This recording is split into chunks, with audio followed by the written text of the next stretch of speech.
Welcome to How You Livin', a transformative podcast featuring best-selling author, inspirational speaker, and minister, Dr. Rick Rigsby. And now, Dr. Rick.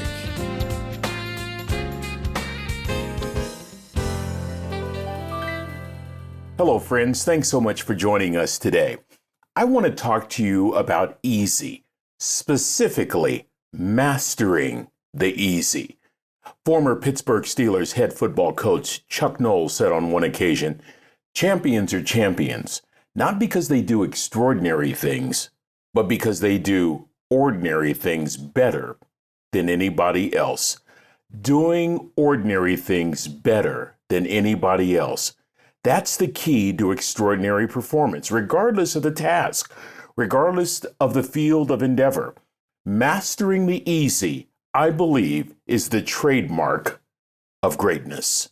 I talk a lot about executing basics, another way of saying mastering the easy. As a child, I was taught to master the easy by my parents. Whether it was peeling a potato or scrubbing a toilet, it had to be done the right way. My dad was a cook for a maritime academy in Northern California. Sometimes he would have responsibilities that would result in him working on the weekends, and we loved this as kids. It meant we could beg him to take us to work with him on a Saturday. It meant everything from playing ball in an empty gym to watching sailboats maneuver around the bay. But it also meant helping out in the galley, in the mess hall, as they used to call it. In military terms, it meant kitchen patrol, also known as KP. My dad usually gave me one of two jobs, either garbage detail or peeling the potatoes.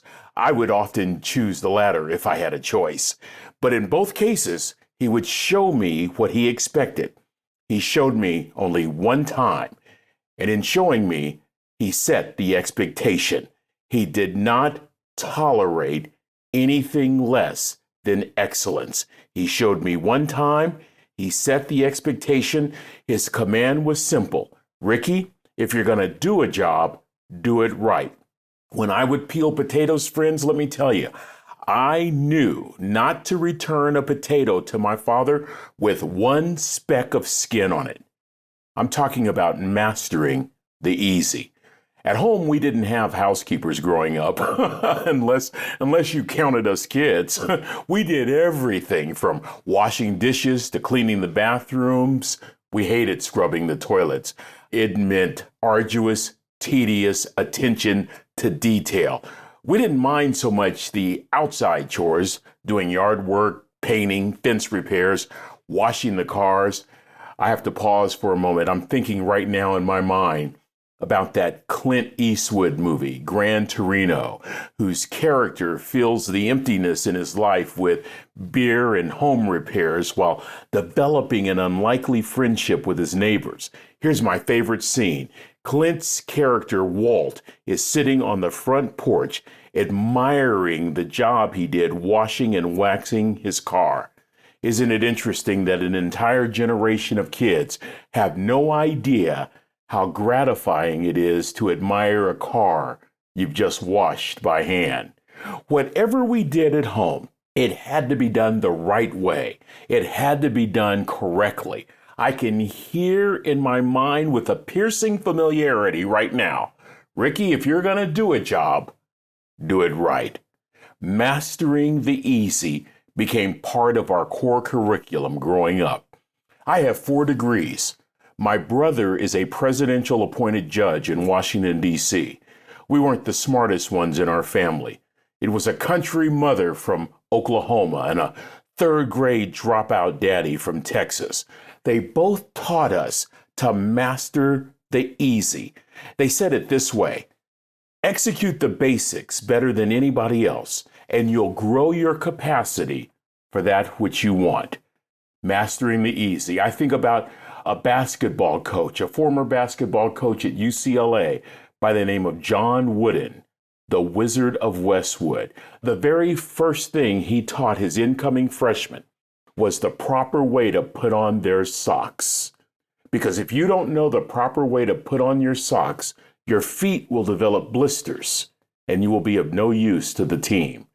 How about tennis great Arthur Ashe, who said, start where you are, use what you have, do what you can. How about another tennis great, Bjorn Borg? Bjorn Borg mastered the basics in such a way, mastered the easy in such a way that he posed a tremendous threat to any of his opponents. I have a friend who was a professional tennis player back in the 70s. He said that Bjorn Borg was his stiffest competition. When I asked why, my friend said Borg had the basics so down, he wore his opponents out. Here's a basic. Here's mastering the easy. How about mastering making a bowl of soup? When my father found out that I was going to a new restaurant, he would always encourage me to order a bowl of soup. When I would ask why, he would say, son, if the soup is not good, don't invest in the restaurant. To this day, I work on mastering the easy. As a minister, as a public speaker, I'm always working on my craft every day. I'll give you an example from my early years as a television reporter. I would spend countless hours chasing down news stories in my news car. To improve my articulation skills, I spent years reading billboards out loud. Now, I was by myself in the news car, so there was no audience, but I wanted to improve my articulation. So when I would see a billboard, I would sound it out loud. For example, oh, what a feeling. Drive a Toyota. Mastering the easy. I'd listen to San Francisco Giants baseball games when I'd drive around my news cruiser. I would rehearse my own broadcast. Swung on a deep drive to center field. Mays on the run makes the catch. What a spectacular play. I would even include commercials. Say, friends, your mouth is parched as a bleacher seat? Then turn up a can of Budweiser. Budweiser, the king of beers. You see, friends, if you really want to be great at anything, you have to first master the easy. I learned that from a country mother from Oklahoma and a third grade dropout daddy. Recently, I was involved in a rather intense discussion with a dear friend who asked me to coach him up for a job he's applying for. He wanted my honest opinion regarding how he can improve. My initial assessment was for him to develop greater breadth and depth, specifically developing a memory and a deeper memory bank. I offered a few simple exercises. Here's an exercise that I do daily to continue to develop my memory. I think of an event that occurred years ago, and what I choose to do is this. I will work to remember every single detail that surrounds that particular event. And so I shared this with my friend. I will refer to my friend in this example as Fred.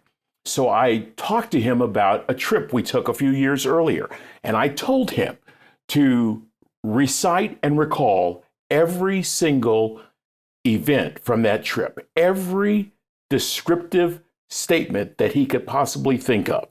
I wanted him to recount every detail from that trip.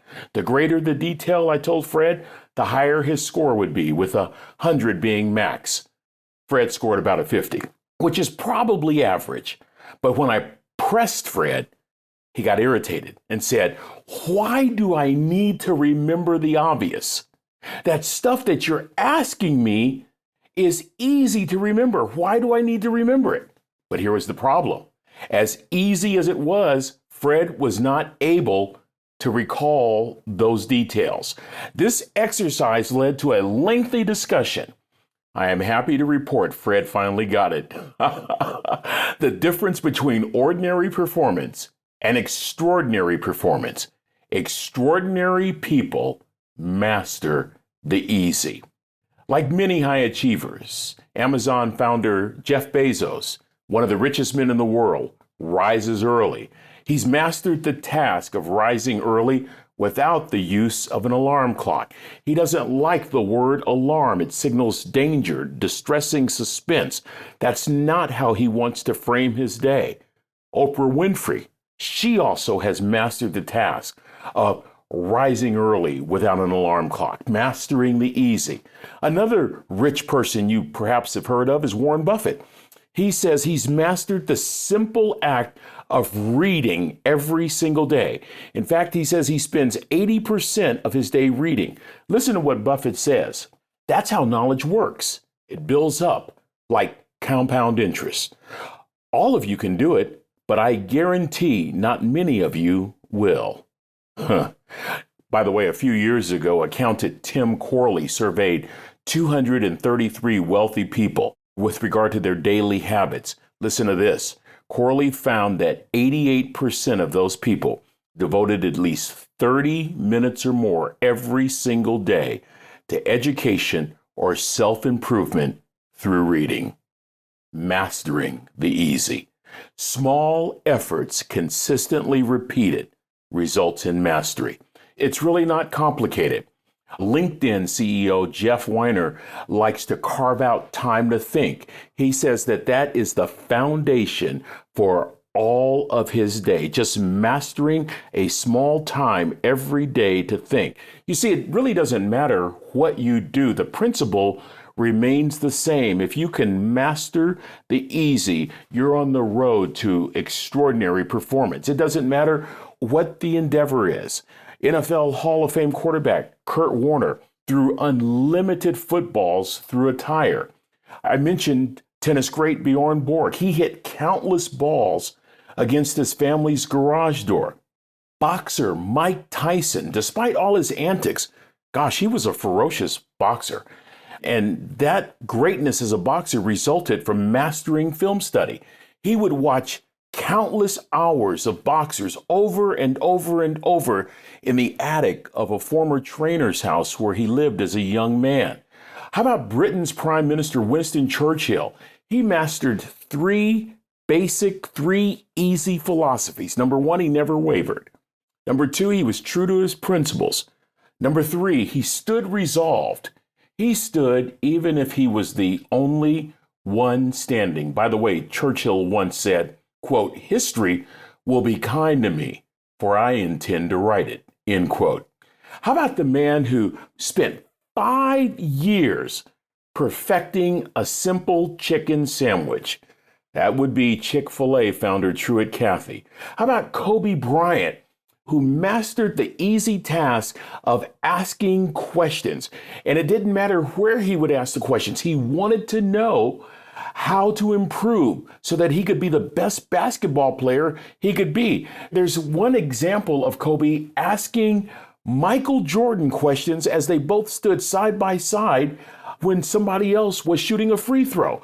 Kobe's bugging Michael. Kobe would also call Michael, as the legend goes, in the evenings, late at night. It would be a certain time in Los Angeles. The game was over. It would be a couple of hours later in Chicago, but the phone would ring. Michael would pick it up, and it would bug Michael. Eventually, a friendship resulted. Isn't that interesting? A deep brotherhood resulted. At Kobe's funeral, Michael, in tears, talked about how much he loved his brother's desire to learn, to grow, to challenge himself to get better and better and better every single day. You can trace all of that back to Kobe Bryant's insatiable desire to master the easy, something as easy as asking a question to gain information. Golfing legend Tiger Woods has become a global icon. During his recent Hall of Fame speech, he discussed how he learned how to play golf by playing with his father, Earl, a former Special Forces Green Beret. He learned early in life cause and effect, that where you strike the ball on the club face determines the ball placement. Tiger and his father would begin a round late in the afternoon after Tiger's dad got off work. The rule was simple. As the sun was going down, they would play until someone lost the ball. Well, Tiger wanted to keep playing, so he did everything he could not to lose a golf ball. This forced him to learn where every one of his shots would go. He learned how to shape shots.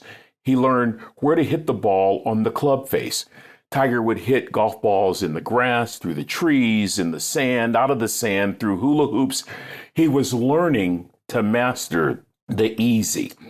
Mr. Woods taught his young son a fundamental lesson that Tiger has relied on throughout his illustrious career.